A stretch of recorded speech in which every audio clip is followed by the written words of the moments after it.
À première vue, on dirait une simple ossature en plastique.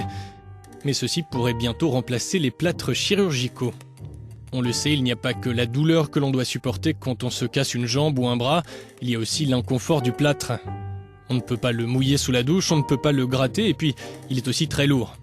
Miklos Molnar, un expert hongrois en technologie de l'information, a expliqué à Euronews qu'il n'était pas vraiment l'inventeur de cet objet imprimé en 3D. Il a trouvé la manière dont les hôpitaux pourraient l'utiliser dans leurs opérations de tous les jours.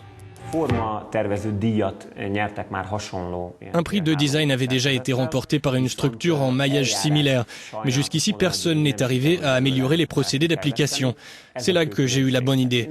C'est pour ça que je ne parle pas d'invention, je dis plutôt que c'est un modèle pour lequel j'ai trouvé un procédé. Le médecin-chef aux urgences de l'hôpital de Budapest a été conquis par l'idée de Miklos. Cela serait, dit-il, bien plus pratique pour les patients. Selon lui, grâce à la technologie moderne, imprimer les objets prendrait moins d'1 heure et il ne devrait pas être hors de prix, autour de 50 ou 100 euros. Son hôpital sera ravi de les essayer.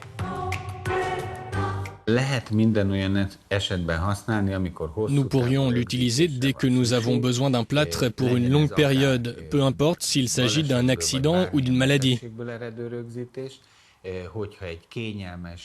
Quand nous avons besoin d'une attelle confortable et aérée, quand le membre désenfle et que les os sont bien en place, ça pourrait être utile dans tous ces cas de figure.